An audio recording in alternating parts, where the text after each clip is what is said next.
అందరికీ నమస్కారం. ముందుగా భగవద్గీతలో శ్రీకృష్ణుడు చెప్పిన మాట గుర్తు తెచ్చుకోండి. మనం మన పని, మన కర్తవ్యం ఆ దిశగా అడుగులు వేయాలి. రిజల్ట్ అన్నది ఆబ్వియస్లీ దాన్ని తగ్గట్టుగానే వస్తుంది. ఇప్పుడు ఏపీ డిఎస్సికి సంబంధించి గత 2-3 రోజులుగా నేను ఈ వీడియోలు ఇస్తున్న మూమెంట్లో కొన్ని వందల మంది కాదు వేల మంది స్పందన చూశాక నాకు అనిపించింది, మన ఎడ్యుకేషన్ సిస్టమ్ అన్నది మనకి చదువు అంటే ఏంటి అన్నది పక్కకు పోయేలా చేసింది. చదువుకోవటం అంటే ఉద్యోగం కోసమే, చదువుకోవటం అంటే మార్కుల కోసమే, చదువుకోవటం అంటే అధికారులు ఎవరుంటే వాళ్ళు చెప్పించేయటం కోసమే అన్నట్టుగా మార్చేసింది. ఇంట్రడక్షన్ అయిపోయింది. ఇప్పుడు మెయిన్ టాపిక్లకు వెళ్ళే ముందు మనస్ఫూర్తిగా మా తాతగారికి ఆయన మాట చెప్పాడు నాకు. నాయన హరిప్రసాదరావు, ఆయన హరిభక్తుడు.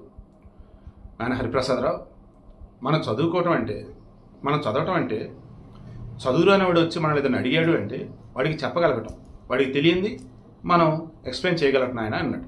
అంటే వివరించడం, అంటే అన్నిటి మీద అవగాహన ఉండాలి. నెక్స్ట్ మా నాన్నగారు, నాయన ఏమన్నాడు అంటే, నన్ను బెల్లం అనేవాడు ముద్దుగా. అమ్మ బెల్లం, మనం 10 మందికి లీడర్గా ఉన్నాము అంటే, లేదు 10 మందికి మనం ఆదర్శంగా ఉన్నామంటే ఎప్పుడు ఉంటాం? ఎవరు చేయలేని దానిని మనం చేసి చూపించడం, అది కూడా ఏ రకంగా అందరికీ ఆమోదయోగ్యంగా ఉండేలాగా అండ్ అందరి చేత శభాష్ అనిపించుకోలాగా అన్నాడు. అది నేను ఎప్పుడు సమాజంలో గొప్ప ఉంచిద్దమ్మా అన్నాడు. నెక్స్ట్ రామోజీరావు గారు, ఈటీవీ ప్రతిధ్వనికి ఎంతోమంది ఎక్స్పర్ట్స్, ఎమినెంట్ పర్సన్స్ వాళ్ళు అప్లై చేస్తున్నారు. బట్ నన్ను ఒక్కడిని సెలెక్ట్ చేశారు ఆయన. నాది మొత్తం చూసి ఇతను చాలు మంచి భవిష్యత్తు ఉన్నవాడు, మంచి సబ్జెక్ట్ అవగాహన ఉన్నవాడు అన్నట్టు. ఈవెన్ పెద్ద పెద్ద ఛానల్స్లో కూడా దాదాపు ఒక మెయిన్ ప్రోగ్రామ్, ఒక ఎలక్షన్ డిబేట్ ఉన్నా, రిజల్ట్ డిబేట్ ఉన్నా, ఎక్కడైనా బ్రేకింగ్ న్యూస్ ఉన్నా, కనీసం 2-3 మెయిన్ పర్సన్స్ అక్కడ డిబేట్లు చేస్తూ మారుతూ ఉంటారు. బట్ ఈనాడులో ఈటీవీలో నేను చేసిన 2018, 19, 20 ఆ 3 సంవత్సరాలలో మార్నింగ్ 8 or 9కి ఎప్పుడైనా షో స్టార్ట్ అవ్వనండి. అది 3కి ఎండ్ అవ్వనండి, 4కి ఎండ్ అవ్వనివ్వండి, లేదన్నా 2, 3, 4 ఎప్పుడైనా ఎండ్ అవ్వనండి. కంటిన్యూగా నేనే ఉంటాను అనమాట. మధ్యలో ఈనాడులో ఎవరైతే న్యూస్ ప్రెజెంట్స్ ఉంటారో వాళ్ళు జస్ట్ ఇంట్రోల్ అనేది రిమైండ్ తీసుకుంటూ ఉంటారు. ఈ మూమెంట్లో నాకు హరికృష్ణ అమర్నేని గారు సోదర సమానులు, గురువులు, ఓ రకంగా చెప్పండి నాకు మార్గదర్శకుడుగా సార్ అని ఒకటే మాట అనేవాళ్ళు. శివప్రసాద్ అక్కడ మోడరేటర్గా ఉన్నా, శివప్రసాద్ అక్కడ న్యూస్ ప్రెజెంటర్గా ఉన్నా మనకి కూల్గా ఉండొచ్చు, అయ్యా హ్యాండిల్ చేస్తాడు బాగా అని నాకు ఫ్రీడమ్ ఇచ్చేవాళ్ళు ఆయన. ఇప్పుడు ఇదంతా ఎందుకు చెప్పానంటే, నేను ఈ ఏపీ డిఎస్సి సంబంధించిన ఇష్యూకి సంబంధించి సుప్రీంకోర్టు తీర్పు ఇచ్చిన తర్వాత వీడియో ఇచ్చాక చాలామంది అలా కాదు ఇలా కాదు అంటున్న మూమెంట్లో అసలు విషయం ఏంటని చెప్పేసి తెలుసుకోవడం మొదలెట్టాను. అప్పుడు మొదట సమస్య ఏంటి తెలుసుకున్నా, ఈ సమస్య వల్ల బాధపడుతున్న వాళ్ళు ఎవరో తెలుసుకున్నా, వాళ్ళతో ఇంటరాక్ట్ అయ్యా. ఇలా ఇంటరాక్ట్ అవుతున్న మూమెంట్లో వాళ్ళతో పాటు కలిసి నేను కూడా సమస్య ఏంటో ప్రభుత్వానికి చెప్పాను. ఆ ప్రభుత్వానికి చెబుతున్న మూమెంట్లోనే ఆ సమస్య నుంచి నాకు పరిష్కార మార్గం దొరికింది. ఏ రకంగా? అసలు సమస్య ఏంటి, ఇప్పుడు సమస్య లేనిదని సమస్యగా చూపిస్తుంది ఎవరు, అండ్ అన్నింటికి మించి పరిష్కార మార్గం కళ్ళ ముందున్నా అది ఎందుకు తెలుసుకోలేకపోతున్నారు ఏంటి అని చెప్పేసి. ఇక అప్పుడు నా ఫేస్బుక్లో ఎప్పటికప్పుడు అప్డేట్స్ పెడుతున్న సమయంలో, నేను గతంలో మీకు చెప్పాను, నా ఫేస్బుక్ చాలా లిమిటెడ్గానే ఉంటారు ఫ్రెండ్స్. మ్యాక్సిమం వచ్చేసి జర్నలిస్టులు, ఐఏఎస్లు, ఐపీఎస్లు, తర్వాత సినీ ఇండస్ట్రీ వాళ్ళు, డాక్టర్లు, లాయర్లు ఉంటారు. అలా లోకేష్ టీంలో అత్యంత కీలకమైనటువంటి ఒక ఆఫీసర్ నా ఫ్రెండ్ లిస్ట్లో ఉన్నారు. అండ్ పొలిటికల్గా అన్నప్పుడు టీడీపీ, జనసేన వాళ్ళు కూడా నా దానిలో ఉన్నారు. నేను చేస్తున్న వీడియోలకు సంబంధించి ఎప్పటికప్పుడు అప్డేట్స్ నాకు ఫేస్బుక్లో పెట్టేసరికి వాళ్ళు చేరవేశారు. దాని ఇక నాకు నిన్న ఈవినింగ్ ఒక మెసేజ్ వచ్చింది. 2018లో మా ఇద్దరి మధ్య చివరిసారి కన్వర్జేషన్ అగైన్ మరలా నిన్న. ఇక నాకు అనిపించేసింది, రైట్ చేరాల్సిన చేరింది, ఇక రిజల్ట్ రావాలి అని. మార్నింగ్ కాల్ వచ్చింది. అంటే నేను నైట్ కాల్ చేసి బట్ నేను బయట బిజీగా ఉంటే, సరే మార్నింగ్ మాట్లాడదామండి ప్లీజ్ అంటే, యా షూర్ అండి అన్న. ఇక మార్నింగ్ కాల్ చేశాను. దెన్ ఆయనకి నాకు మధ్య జరిగిన డిస్కషన్ ఎలా అంటే, it just like ETV Prathidhwani debate లాగా అనుకోండి. నేను ఈటీవీ ప్రతిధ్వని మోడరేటర్గా ఉన్నా, ఆయన గెస్ట్గా వచ్చిన, లేదా 1-to-1 ఇంటర్వ్యూ లాగా అనుకోండి.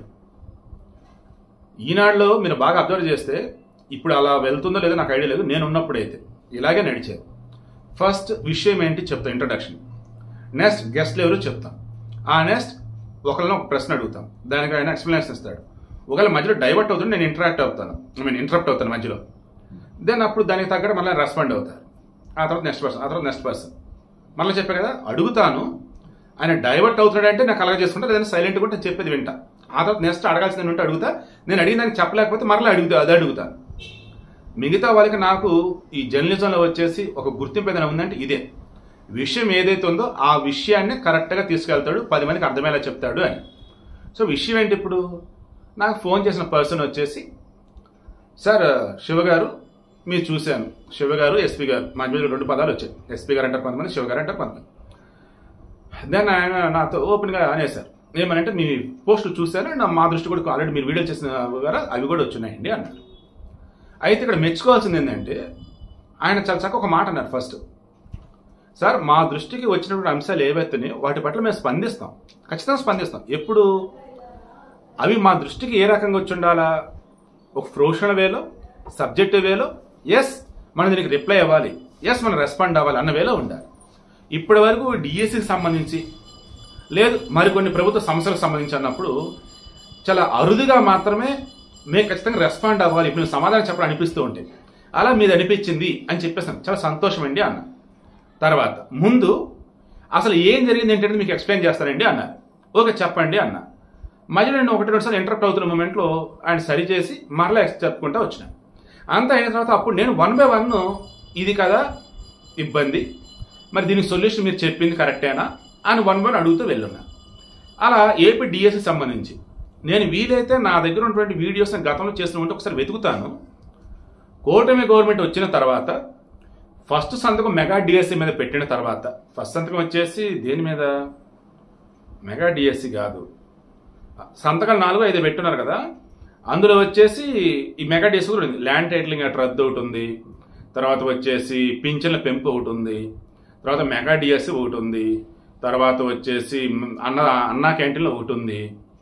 ఇలా ఫస్ట్ సంతకాలు పెట్టినట్లు మెగా డిఎస్సి అయితే ఉంది. అప్పుడు కూడా నేను చెప్పున్నా, వైసీపీ గవర్నమెంట్ ఉన్న సమయంలో ఎవ్రీలీ డిఎస్సి ఇస్తామని చెప్పి మెగా డిఎస్సి అని చెప్పేసి కబుర్లు చెప్పి చివరికి 5,000 పోస్టులు 6,000 పోస్టులతో డిఎస్సి అన్నారు. అసలు ఏంటి ఎంత దుర్మార్గం అని చెప్పేసి మాట్లాడాను కదా. అప్పుడు ఎలక్షన్ వచ్చిన మూమెంట్లో, అది పోస్టులు అవుతున్న మూమెంట్లో అప్పుడు నేనేమన్నానంటే, కూటమి గవర్నమెంట్ వచ్చాక కొన్ని పోస్టులు యాడ్ చేసి డిఎస్సిని ఇస్తారు కాబట్టి ఎవరైతే ప్రిపేర్ అవుతున్న వాళ్ళు ఉన్నారో ఎప్పటికప్పుడు అప్డేట్ అవుతూ ఉండండి, డైవర్ట్ కాకండి అని చెప్పారు.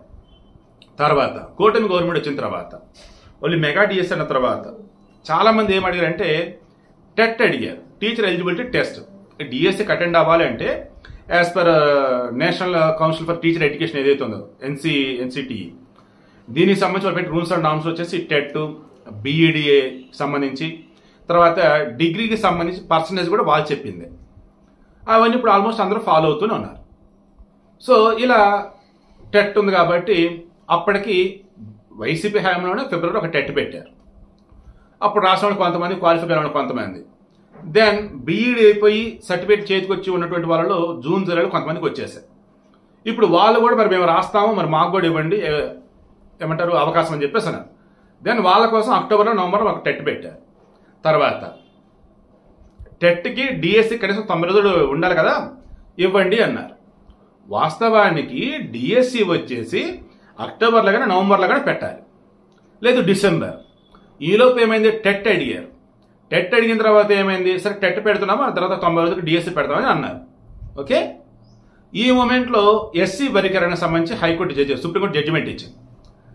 ఎస్సీ వర్గీకరణ ఆయా రాష్ట్రాలు ఉన్నటువంటి ఎస్సీ సామాజిక వర్గాల వారీగా మీరే డివైడ్ చేసుకోండి, రిజర్వేషన్ ఇవ్వండి అన్నారు. దెన్ మళ్ళీ ఇది ఒక బ్యారియర్ కాకూడదు అని చెప్పేసి జడ్జిమెంట్ వచ్చేసింది. అప్పటికే జడ్జిమెంట్ వచ్చిన తర్వాత చేసే రిక్రూట్మెంట్లు ఏదైనా సరే అప్లై కావాలి అది. అందుకని చెప్పి ఏం చేశారు, ఎస్సీ వర్గీకరణ సంబంధించి ఒక కమిటీ వేశారు. ఎప్పుడైతే ఈ కమిటీ వేశారో అప్పుడు వైసీపీ వాళ్ళు కావచ్చు, లేదా డిఎస్పీ ఆస్పిరెంట్స్ కావచ్చు, టీడీపీ కోట్లు వేసిన వాళ్ళు కావచ్చు, జనసేన కోట్లు వేసిన వాళ్ళు కావచ్చు, మరలా ఏమన్నారు, ఈ డిఎస్సీ ఇప్పట్లో అయ్యేది కాదు, వీళ్ళు ఎప్పట్లో డిఎస్సీ బెటరు, ఆ కమిటీ ఈ కమిటీ తాత్సారం చేస్తారని చెప్పేసి అన్నారు. దెన్ అప్పుడు కూడా నేను లోకేష్ టీం దృష్టి తీసుకురావడం జరిగింది. అప్పుడు కూడా ఏమన్నారంటే, లేదండి ఇబ్బంది రాకూడదు, ప్రాపర్ వేళ వెళ్దామండి అన్నారు. రైట్, మీకు బాగా గుర్తుంటే ఫిబ్రవరి మార్చిలో అసెంబ్లీ సెషన్ నడిచింది, అవునా? అప్పుడు కూడా చంద్రబాబు గారు చెప్పారు, లోకేష్ గారు చెప్పారు క్లియర్గా. అప్పుడు కూడా నేను వీడియోలు ఇచ్చాను, అప్పుడు కూడా కింద కామెంట్లు పెట్టారు, చంద్రబాబు మాటలు చూతాడంతే చేతలు ఉండవు, ఇది మాటల ప్రభుత్వం తప్ప చేతల ప్రభుత్వం కాదు. ఏమని, జూన్ లోపు ఈ డిఎస్సి ప్రాసెస్ మొత్తం కంప్లీట్ అయిపోయి జూలై అండ్ ఆగస్టులో ఖచ్చితంగా పోస్ట్ కూడా ఇచ్చేస్తారంటే అని చెప్పేసి చెప్తూ నేను వీడియో కూడా ఇస్తే నన్ను కూడా ఎటకారంగా మాట్లాడుతూ చంద్రబాబు గారిని కూడా ఎటకారంగా మాట్లాడుతూ చాలా మంది కామెంట్లు పెట్టారు. అంత సీన్ లేదు, ఇప్పట్లో డిఎస్సి రాదు, ఇప్పట్లో డిఎస్సి అవ్వదు, ఇవన్నీ కబుర్లు. దాని తర్వాత ఎస్సీ వర్గీకరణ అయిపోయింది, వీళ్ళు వచ్చినారు. అండ్ ఇంకొక విషయం, నవంబర్లో సిలబస్ ఆల్రెడీ ఇచ్చారు. సిలబస్ ఇచ్చిన తర్వాత అప్పుడు వాళ్ళు చెప్పిన దాని ప్రకారం ఏంటి, ఎనీ టైం డిఎస్సి ఉంటుంది, బట్ 4 రోజులు టైం ఇస్తాం. వైసీపీ హయాంలోనే డిఎస్సి జరగాలి, అప్పటి నుంచి ప్రిపేర్ అవుతున్నారు. కూటమి గవర్నమెంట్ వచ్చాక డిఎస్సి పెట్టాలి, బట్ టెట్ అడిగారు, దాన్ని 90 రోజులు టైం ఇచ్చారు. ఆ తర్వాత డిఎస్సి నోటిఫికేషన్ ఇవ్వాలి, బట్ ఈ లోపు వచ్చేసి ఎస్సీ వర్గీకరణ అన్నారు, అగైన్ డిలే అయింది. ఇక డిలే అవుతూ ఉన్నాయి. ఇలా కాదని చెప్పేసి ముందు సిలబస్ ఇచ్చి ఎనీ టైం డిఎస్సి పెడతాం, బట్ డిఎస్సికి నోటిఫికేషన్కి డిఎస్సి పెడతానికి 45 రోజులు టైం ఇస్తామని చెప్పేసి స్పష్టంగా చెప్పారు. ఓకే, నెక్స్ట్ ఫిబ్రవరిలో ఆల్రెడీ క్లియర్గా అసెంబ్లీ సెషన్లో ఏం చెప్పారు, ఎనీ టైం డిఎస్సి అనుకుంటా కాదు, అకాడమిక్ ఇయర్ స్టార్ట్ అయ్యేపు డిఎస్సి కంప్లీట్ చేస్తానని చెప్పున్నారు. అప్పుడు ఫిబ్రవరి మార్చి తీసుకుందాం, ఫిబ్రవరి అనుకుందాం, సరే మార్చి ఫస్ట్ వీక్ అనుకుందాం, ఏప్రిల్ మే జూన్. సో ఇలా తీసుకుంటూ ఉన్నా కానీ మనకు మినిమంలో 3 నెలలు కనిపిస్తుంది. నవంబర్లో సిలబస్ ఇచ్చారన్నప్పుడు అక్కడ నవంబర్ అన్నప్పుడు డిసెంబర్, జనవరి, ఫిబ్రవరి, మార్చి, ఏప్రిల్ 5 నెలలు కనిపిస్తా ఉన్నాయి. అంతకుముందు తీసుకున్నప్పుడు 9 నెలలు, అంతకుముందు తీసుకుంటే అరౌండ్ ఒక 12-16 నెలలు కనిపిస్తా ఉన్నాయి. సో మరలా అంటున్నా, నేను నా వీడియోలో పెట్టినా, నా ఫేస్బుక్ పోస్ట్లో పెట్టిన ఇదే పెట్టా, మన భారతదేశంలో ఎగ్జామ్స్ కంటూ ప్రిపేర్ అయ్యే వాళ్ళు ఎప్పుడు ప్రిపేర్ అవుతుంటారు, ఒక 5% ఉంటారు. మిగతా 95% మంది నోటిఫికేషన్ ఇచ్చాక మాత్రం ప్రిపేర్ అవుతారని చెప్పేసి నేను నిన్న కూడా అన్నా. ఇప్పుడు అధికారులు కూడా నాతో ఏమంటున్నారు, శివగారు ఎప్పటికప్పుడు డిఎస్సి రాబోతుంది అంటూనే ఉన్నాం.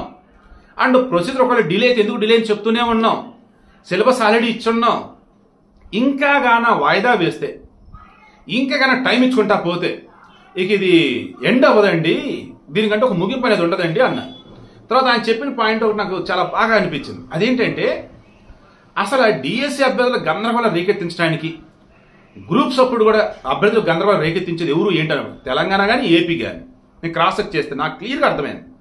కోచింగ్ సెంటర్లు ఒక నోటిఫికేషన్ ఇవ్వగానే దీనికి 90 రోజుల టైము లేదా 4 నెలలు 5 నెలలు టైం అడుగుతుంటారు. ఎందుకంటే అప్పటికప్పుడు కోచింగ్ సెంటర్లు పుట్టుకొస్తే ఆల్రెడీ ఉన్నట్టు కోచింగ్ సెంటర్లు ఏం చేస్తాయంటే క్రాష్ కోర్స్ ఇమీడియట్గా మీకు ఉద్యోగం వచ్చేలాగా డైరెక్ట్ ఎగ్జామ్స్ ప్రశ్నలే మేము చెప్తా అంటూ ఆన్లైన్ కోర్సులు, ఆఫ్లైన్ కోర్సులు, వేగంగా వేలలో ఫీజులు, లక్షల్లో కోట్ల ఆదాయం వాళ్ళకి.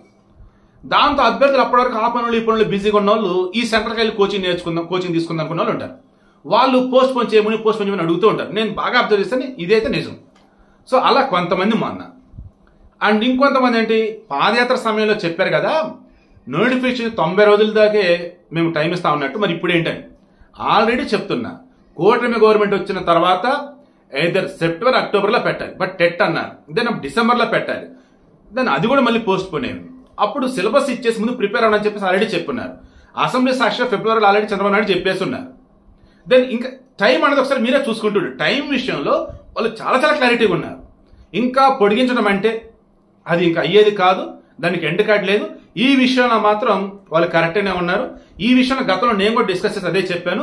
బట్ ఈ మధ్యలో మీ బాధ చూసి, మీ ఆవేదన చూసి నేను మీకు వేలోకి వచ్చేసి మాట్లాడి ఉన్నాను. బట్ నిన్న నైట్ ఇచ్చిన వీడియోలో క్లారిటీగా ఇదే చెప్పాను. ఒక గ్లాస్ వాటర్ ఉంది, చూస్తే సగమే ఉంది, మీకు దాహం వేస్తుంది, నా దాహం తీరదని చెప్పేసి సగం గ్లాస్ పడబోస్తారా? ముందు దాహం తీరకపోతే తీరిపోయింది, గొంతు తడారకుండా ఉంటుంది, ముందన్న తాగేద్దాం, సో గొంతులో తడి ఉండిద్ది, ఊపిరి ఉండిద్ది, ఓకే నెక్స్ట్ ఎఫర్ట్స్ పెడదాం, మళ్ళీ నీళ్ళు వెతుకుదాం అని నిన్న అది కూడా అదే చెప్పా. మా నాన్నగారు ఆయన బ్రతికున్నప్పుడు ఎంత ధైర్యంగా ఉండేవాళ్ళు, దానివల్ల ఎంతకాలం ఎక్కువ బతుకున్నారు అనేది కూడా చెప్పా. ఒక క్రైసిస్లో ఆపర్చునిటీ ఎత్తుకోవడం ఎలాగో నిన్న ఈవినింగ్లో చెప్పున్నాను, నిన్న ఈవినింగ్ వీడియోలో అదే చెప్పాను. సో ఇప్పుడు నేను చెప్తున్నది కూడా ఏంటి, ఇక్కడ మీరు నోటిఫికేషన్ ఇచ్చాక ప్రిపేర్ అవుదాం, గతంలో చెప్పినవి ఏవైతున్నాయో మీరు పట్టించుకోవాలా, బట్ వాళ్ళు చెప్తూనే ఉన్నారు, అలర్ట్ చేస్తున్నారు, బట్ మీరు పట్టించుకోవాలా? దాన్ని ఇక్కడ తప్పదు మేము ఎవరిది ఒకసారి మీరు ఆలోచించండి. అందుకని నేను చెప్పాను, ఉన్న టైంని ఎలా యూటిలైజ్ చేసుకోవాలి, నేను ఈవినింగ్ కూడా అదే చెప్పాను, ఇప్పుడు కూడా అదే చెప్తాను, ఉన్న టైం ఎలా యూటిలైజ్ చేసుకోవాలో ఆలోచించండి. ఇక నన్ను తిట్టుకున్నా, ప్రభుత్వాన్ని తిట్టుకున్నా ముందు మీ మనస్సాక్షిని అడగండి. ఎవరైతే ఈ కూటమి ప్రభుత్వం మాట్లాడలే చేతల్లో ఉండదు, చంద్రబాబు మాట్లాడలే ఉండదు, మెగా డిఎస్ఏ బొక్క ఏం లేదు ఇప్పట్లో ఉండదు అని ఎవరైతే ఉన్నారో ముందు వాళ్ళ పళ్ళు రాలగొట్టండి. మిమ్మల్ని డైవర్ట్ చేసింది ఆ యాదాలే. అందులో ఇన్స్టిట్యూట్స్ వాళ్ళు ఉన్నారా, పొలిటీషియన్స్ ఉన్నారా, మీకు తెలిసిన ఉన్నారా, వాళ్ళు మీకు మీరే క్రాస్ చెక్ చేసుకోండి. ఇది అయిపోయింది. నెక్స్ట్ నార్మలైజేషన్ వద్దు, 1 డిస్ట్రిక్ట్ 1 పేపర్ అన్నారు. అది అడిగాను. దానికి ఏం చెప్పారంటే శివ గారు క్లియర్గా మేము ఎర్లీగా ఎగ్జామ్ పెడదామని చెప్పేసి అనుకున్నామండి. ఎప్పుడది ఏప్రిల్లో మేము అనుకున్నది యాక్చువల్గా. అప్పుడేంటి ఇంజనీరింగ్ కాలేజెస్లో సిస్టమ్స్ అన్ని అవైలబుల్గా ఉంటాయి. దెన్ మెయిన్గా చూసుకుంటూ ఉన్నప్పుడు ఏంటి వాళ్ళ స్టూడెంట్స్ వాళ్ళు ఉండరు. అప్పుడు మనకి ఏ ఎగ్జామ్ అయినా సరే మనం అఫీషియల్గా కండక్ట్ చేస్తున్నప్పుడు వాళ్ళు టాటా కన్సల్టెంట్స్ ఏదో చెప్పారండి. వాళ్ళు ఇచ్చే ఈ ఎగ్జామ్ పేపర్ ఆన్లైన్ పేపర్ అన్నప్పుడు పకడ్బందీ చర్యలనే ఉండాలా, టెక్నికల్గా ఎక్కడ కూడా ఇబ్బంది రాకూడదు, అండ్ పేపర్ లీకేజ్ అనేది ఉండకూడదు. అప్పుడేంటి ఒకసారి ఎగ్జామ్ పెడతామంటే 1 పేపర్ 1 డిస్ట్రిక్ట్ అంటే అదే 1 డిస్ట్రిక్ట్ 1 పేపర్ అంటే అదే రోజు అయిపోవాలి. ఎప్పుడైపోయింది ఇది అన్ని సిస్టమ్స్ ఉన్నప్పుడు ఆల్రెడీ మొత్తం మాట్లాడి పెట్టుకున్నారంట. అయితే ఇప్పుడేమవుతుంది జూన్కి వచ్చేసింది. ఈ జూన్లో ఆల్రెడీ కొన్ని కాలేజీలు ఓపెన్ అయిపోతాయి. కొంతమందికి second sem 4th sem exams ఏం చేస్తారంటే ఇప్పుడు పెడతారు ఇంజనీరింగ్ కాలేజ్కి సంబంధించి. అలా శ్రీకాకుళం, విజయనగరం, విశాఖపట్నం ఇలా తీసుకుంటూ పోయినట్టయితే ఎగ్జామ్ సెంటర్కి సంబంధించి చూసుకుంటున్నప్పుడు ఒక జిల్లాలో ఎక్కువ మంది అభ్యర్థులు ఉన్నారు. వాళ్ళకి ఎగ్జామ్ కండక్ట్ చేయాలి, మొత్తం ఆన్లైన్, అవైలబుల్ సిస్టమ్స్ లేవు, వేరే చోట పంపాలి. అలా పంపుదామంటే మళ్ళీ అక్కడ వాళ్ళు కూడా ఉన్నారుగా, మరి వాళ్ళ సంగతి ఏంటి? సో వీళ్ళు ఆల్రెడీ ట్రై చేస్తామని అన్నారు. 1 డిస్ట్రిక్ట్ 1 పేపర్ అని వల్ల పెడతానికి కంప్యూటర్లో ప్రాబ్లం అన్నారు. ఈవేళ ఇంకా ఎఫర్ట్స్ పెడుతూనే ఉన్నామన్నారు. దాని మీద 2-3 రోజుల క్లారిటీ వచ్చిందని చెప్తున్నారు. ఇది ఒక్కడే పాసిబిలిటీ ఉంది మన దగ్గర మీరు అడిగిన వాటిలో. ఓకేనా? ఇప్పటికీ 1 డిస్ట్రిక్ట్ 1 పేపర్ అన్న వల్ల పెడతానికి గట్టి ఎఫర్ట్స్ పెడుతూనే ఉన్నారు. ఆయా కాలేజ్ యాజమాన్యాలతో మాట్లాడుతూ వాళ్ళు చెప్తుంది ఏంటంటే, సార్ మా కాలేజీ స్టాఫ్ ఉంటారు, మా పిల్లలు ఉంటారు, మీరేమో కంప్యూటర్ ల్యాబ్స్ మీరు తీసుకుంటే ఆ రోజు పోలీసులు వచ్చే పోయే వాళ్ళు కొంచెం ఇబ్బంది ఉంటుంది కొంతమంది అంటున్నారంట. బట్ 1 or 2 days కాబట్టి ఏదో ఒక విధంగా ప్రభుత్వం ఆ రకంగా అడుగులు వేసి అట్లీస్ట్ ఈ వేళ సక్సెస్ అవ్వాలని కోరుకుంటూ ఉన్నా. ఈ విషయాలైనా సరే విద్యార్థులకి డిఎస్సి ఆస్పిరెంట్స్ కి సంబంధించి గుడ్ న్యూస్ చెప్తారని భావిస్తున్నా. ఖచ్చితంగా లోకేష్ గారు ఆ విషయంలో సక్సెస్ అవ్వాలని ఆశిస్తూ ఉన్నా. క్లియర్ టైం అడిగినారు కదా, ఎక్స్ట్రా 45 days అది అయ్యేది కాదు, ఎందుకంటే ఎప్పటి నుంచో ఉన్నది ప్రాసెస్ అది.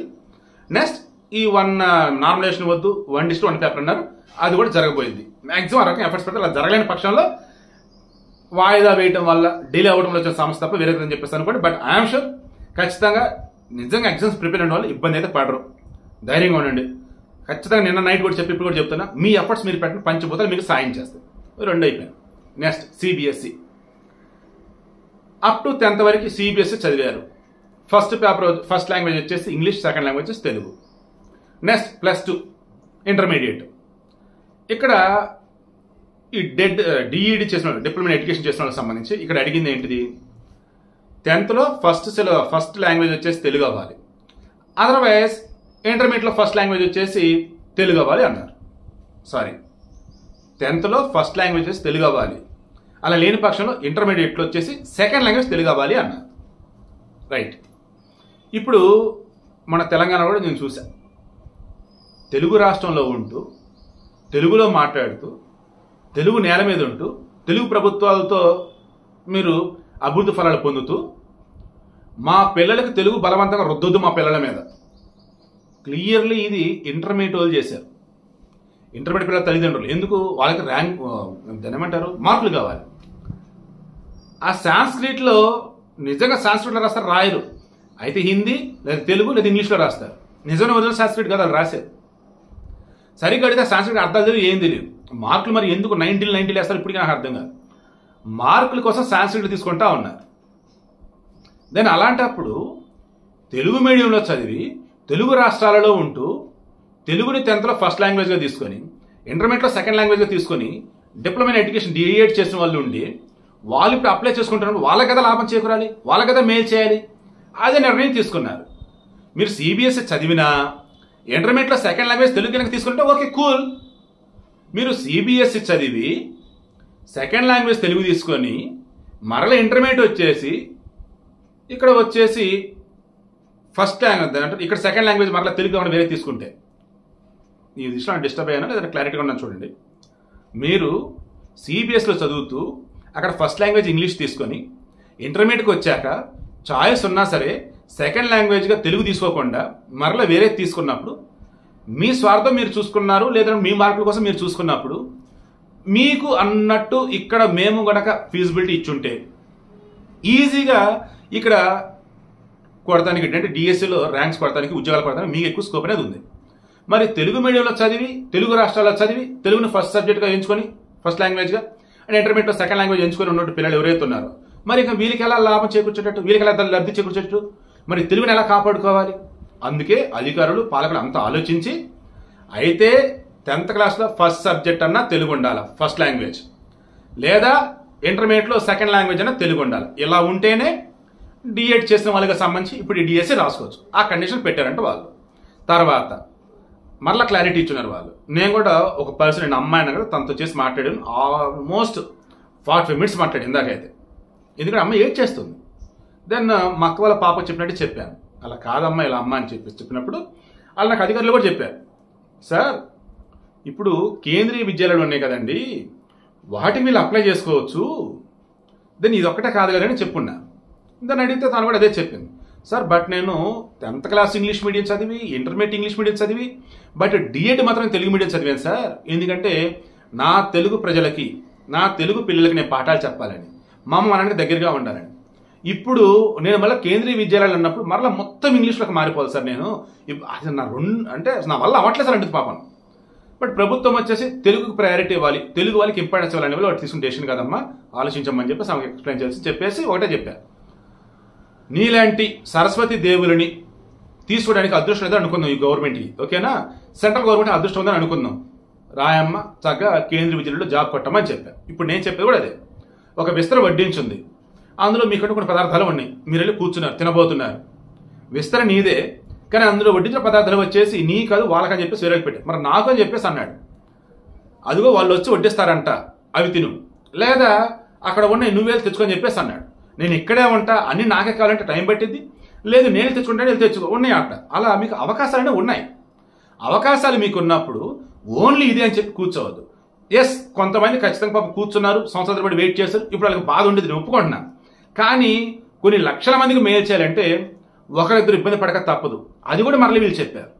శివగారు ఇప్పుడు మేము పాలకులు ఎవరైనా, అధికారులు ఎవరైనా, మన సిస్టమ్ ఏదైనా ఒక డెసిషన్ తీసుకుంది, ఒక అడుగు వేసింది అంటే 100% ఎవరు కూడా మనం సాటిస్ఫై చేయలేమండి అన్నాడు. 100% అగ్రీ. ఎందుకంటే దేవుడు సైతం కనిపించి ఇదిగో ఒక వరం ఇస్తున్నాయని చెప్తే ఆ వరాన్ని అందరికి ఇచ్చానని అన్నప్పుడు దాన్ని వాడికి ఇచ్చి నాకు ఇచ్చి ఇంకేంటి నాకు అని దేవుడు కూడా తప్పుపడతారు. అలా మనలు కూడా ఉన్నారు. కాబట్టి ఈ విషయం క్లియర్. ఇంకేమన్నా మీరు అడిగిన వాటిలో నామినేషన్ రద్దు, 1:1 పేపర్ ట్రై చేస్తున్నారు. ఆ కంప్యూటర్ సంబంధించి ల్యాబ్ సంబంధించి సమస్య అంట, మ్యాక్సిమం ట్రై చేస్తున్నారు, అది పెడతామని అంటున్నారు. నెక్స్ట్ టైం ఆల్రెడీ ఎప్పటి నుంచో సంవత్సరం పైగా, 9 నెలలు పైగా, 6 నెలలు పైగా, 3 నెలలు పైగా సమయం ఉంటూనే ఉంది, ఇస్తూనే ఉన్నారు. ఎస్, చాలా మంది పేద బడుగు బలహీన వర్గాల వాళ్ళు నోటిఫికేషన్ ఇచ్చాక ప్రిపేర్ అవుదామని చెప్పేసి పనులు చేసుకుంటూ ఉండిపోయినారు. వాళ్ళకి ఇబ్బందులు నొప్పుకుంటా. బట్ మరలా చెప్పాను, నిన్న కూడా చెప్పాను, వీడియోలో చెప్పాను, నేను గ్రూప్స్ ప్రిపేర్ అవుతున్నా, సివిల్స్ ప్రిపేర్ అవుతూ ఉన్నా, డే 1 నుంచి ఏదైతే జాబ్ కొట్టాలి దాని ప్రిపేర్ అవుతూనే ఉంటా, నా పనులు నేను చేసుకుంటూనే ఉంటా. నేను 2017లో గ్రూప్ 1 ప్రిలిమ్స్ క్వాలిఫై అయినా, మెయిన్స్ రాసిన, ఇంటర్వ్యూ పోయినా, నేను ఎక్కడ కూడా నా జాబ్ను మానలా. కేవలం మెయిన్స్ రాసేటప్పుడు మాత్రమే 3 నెలలు 2 నెలలు గ్యాప్ తీసుకున్నా, అంతే. సో ఇప్పుడు ఏం చెప్తున్నాను, నేను నిజంగా డెడికేషన్ ఉన్నటువంటి వాళ్ళు పనులు చేసుకుంటే దీని మీద ఎఫర్ట్స్ పెట్టచ్చు. బట్ డిఎస్సి సిలబస్ వేరే అని చెప్పారు. చాలా మంది అంటారు పిల్లలు ఉన్నటువంటి తల్లిదండ్రులు ఎవరైతే ఉన్నారో, ఆడవాళ్ళు కావచ్చు, మగవాళ్ళు కావచ్చు, అండ్ కూలీ నేల చేసే వాళ్ళు ఎవరైతే పాపం అందరూ చెప్పింది నాకు అర్థమైంది. పిల్లలతో ఉంటూ ఇంటి పనులు చూసుకుంటూ మరలా ఉద్యోగాలకు ప్రిపేర్ అవ్వాలంటే ఎంత కష్టం సార్. తర్వాత సార్ నేను ఎక్కడ ఉండి చదువుకుంటూ అండ్ ఎక్కడో ఉండి ఏదో పని చేసుకుంటూ ప్రిపేర్ అంటే ఎలా సార్? అవ్వ కావాలి, బువ్వ కావాలి అన్నా అన్ని మన చేతిలో వడ్డించిన మిస్టర్లాగా ఉండాలన్నా కరెక్ట్. ఒకసారి మీరే ఆలోచించండి. నేను మిమ్మల్ని అసలు తప్పడతలేదండి. మన సిస్టమ్ అలా ఉంది, మన కష్టాలు అలా ఉన్నాయి, మన ఫైనాన్స్ సిచ్యువేషన్ అలా ఉంది. ఎస్, ఓవర్కమ్ చేద్దాం. అంబేద్కర్ మహానుభావుడి కన్నా మనం గొప్పలమా? ఆయనతో కూర్చొని మనం అసలు ఎన్ని డిగ్రీలు చేశాడు, ఎంత గొప్పగా చదివాడు ఆ మహానుభావుడు.